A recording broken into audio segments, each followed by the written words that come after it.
झोप येईने तुला? झोप येईने राधाला? झोपा की ग, झोपायचं झोपायचं. राधा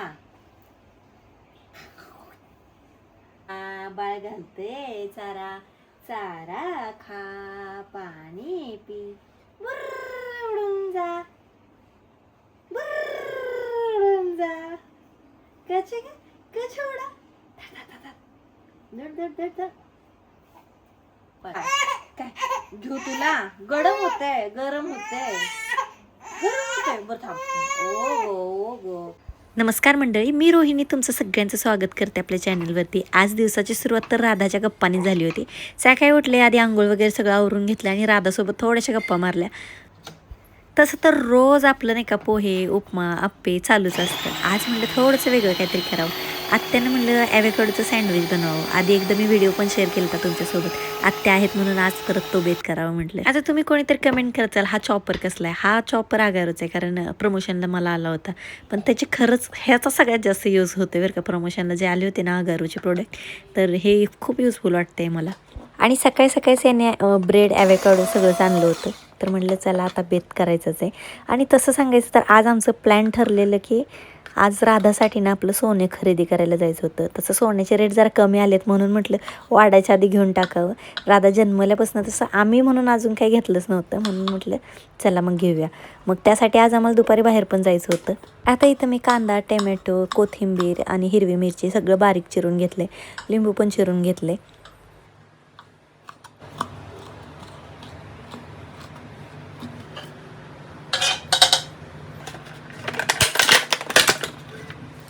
आता हे ॲव्होकाडो चिरून घेतलं, त्यातलं सामानमधलं जे गाभा असतो ना तो काढला बाजूला. आणि ह्याचे बिया मात्र मी जपून ठेवल्यात गावाकडे गेल्यावर लावायसाठी बरं का. आले तर चांगलंच आहे, ते नक्की शेअर करेन तुमच्यासोबत. आता कामात काम हे एक काम वाढले. आता हे कचऱ्यात असं जर टाकलं तर लागू शकतं हाताला, म्हणून म्हटलं हे पेपरमध्ये छान गुंडाळायचं आणि मग कचऱ्यात टाकायचं. ह्याच्यामुळे काय होईल, कचरा गोळा करणाऱ्या ताईला पण लागणार नाही हा कचरा. आता हे बाजूला ठेवलं, मग आपल्या तयारीला लागली नाश्ता बनवायचा. वेळ तर झाला होता, भूक पण लागली होती खूप. डिलिव्हरी झालं की आपलं वजन वाढतच असतं, ते नैसर्गिकच आहे. आणि माझं पण तसं वजन वाढलं आहे. पण कधी कधी वाटतं ना पटकन कमी करून घ्यावं, पण आता तसं नाही आहे. जर वजन कमी करायच्या मागं जर मी लागले ना, आपल्या राधाचं पण वजन कमी होईल. जोपर्यंत राधा वरचा खायला चालू होत नाही ना, तोपर्यंत एकदम हार्श डाएट वगैरे काही करून जमणार नाही. त्यामुळं म्हटलं सध्या वजन कमी करायच्या मागं जास्त मी न लागता मला राधाची हेल्थला पहिलं प्रायोरिटी द्यायची आहे. मग वजन कमी करायला काय, राधा 6 महिन्याची झाली की वजन कमी करायच्या मागे लागायचं. पण सध्या ना मी स्वतःमध्ये भरपूर चेंज केलेत. म्हणजे जसं की मी जास्त प्रोटीनचा आहार घेते सध्या.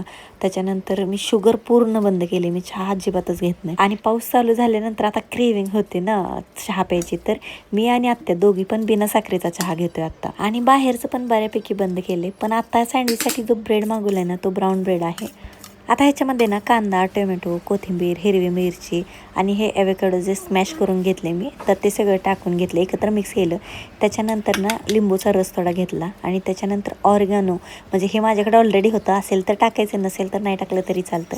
आणि थोडंसं मीठ, आणि पिंक मीठ असेल ना तर जास्त चांगलं, पण नसेल तर आपल्या घरचं रोजचं टाकलं तरी चालतं. आणि नंतर ह्या ब्रेडला ना असं मी लावून घेते आणि हे छान तूप लावून भाजून घ्यायचं.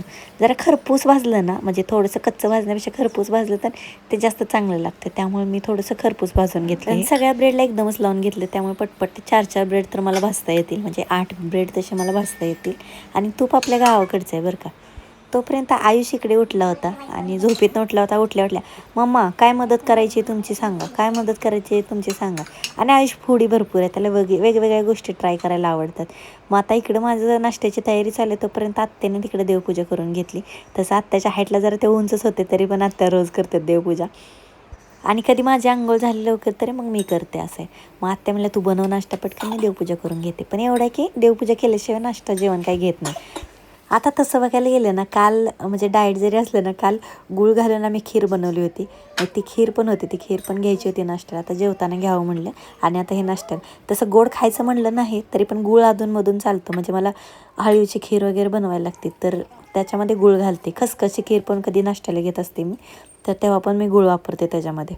आता तसं तर कॅलरीज ना दोन्ही तेवढ्याच असतात, गुळात आणि साखरेत. फक्त गुळ कॅलरीज आणि बॅड कॅलरीज एवढाच फरक असतो. वजन कमी करायचं असलं तर दोन्ही पण नाही चालत बरं का. पण आत्ता कसं अळीवची खीर घेते अधनंमधनं किंवा खसखसची खीर घेते, मग त्याच्यामध्ये गुळ घालायला लागतं. मग कधी कधी ना खारकीची पावडर टाकली ना तरी पण चालते.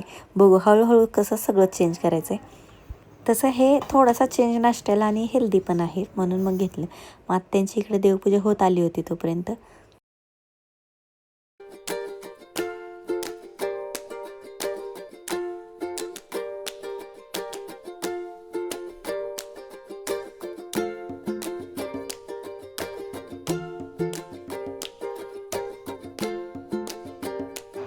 आता त्यांची पूजा झाली, एकमेकींना हळदी कुंकू लावून घेतला आणि त्याच्यानंतर मात्र नाश्ता करायला बसलो आम्ही.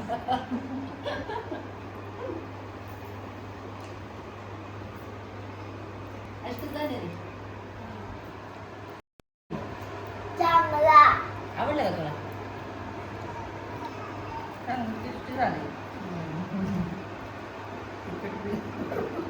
हा मीच टाकलं म्हणलं सापाकडे वाटलं.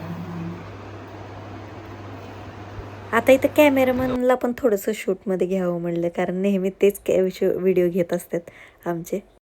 पण खायला बसताना मात्र आम्ही सगळे मिळून बसतो इथं. आता इथं आयुष्य चालू आहे आजीला सांगायचं कसलं सँडविच आहे. बनवले कशाचं? हा अजून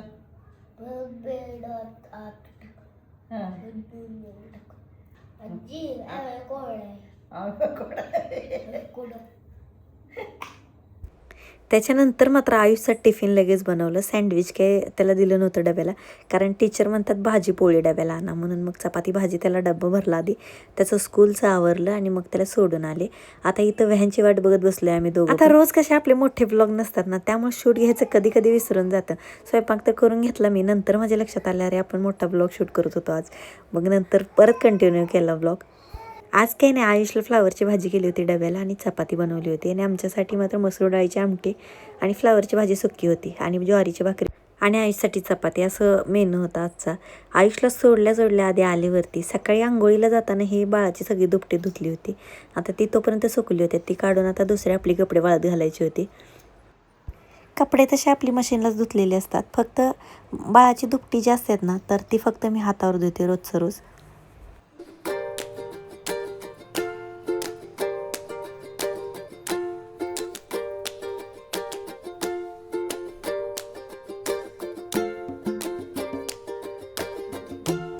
आता इकडं स्वयंपाक तर झाला होता, पण किचन कट्टा आवरायचा राहिला होता. म्हणजे बऱ्यापैकी आवरला होता, पुसून धुवून घ्यायचा होता फक्त. मग आता इकडं ही खीर जसं मी म्हटलेली ती खीर एक गरम करायला ठेवली होती, दूध गरम करायला ठेवलं होतं. एकीकडे भाजी शिजली होती. आता हे सगळं बंद करून मला पुसून घ्यायचं होतं किचन कट्टा. कामं झाली की थकायला होतं, पण इथं आळस केला ना आवरायचा पुसून घ्यायचा तर आळसच होतो. पण इथं पुसलं की संध्याकाळी स्वयंपाक करायला अजून एनर्जी येते, कारण सगळीकडे स्वच्छ चकचकीत दिसतं ना, किंवा दुपारी आपल्याला काय बनवायचं असलं तर. एका ताईने कमेंट केली ती मला की ताई आपल्याला धुवायची सवय आहे गॅसची शेगडी, पण आतून गंजते ती, त्यामुळे लवकर खराब होते. मग तेव्हापासून ट्राय करते की पुसूनच घेते. बाकी आज दुपारी ना आता सगळी कामं झाल्यानंतर राधासाठी थोडं सोनं आपल्याला घ्यायचं होतं म्हणून आम्ही गेलो होतो. तो व्लॉग पण मी शूट केला आहे, पण तो मी पुढच्या व्हिडिओमध्ये म्हणजे उद्या शेअर करते. तोपर्यंत आजचा व्लॉग कसा वाटला कमेंटमध्ये नक्की सांगा आणि व्हिडिओ आवडला तर नक्की सबस्क्राईब.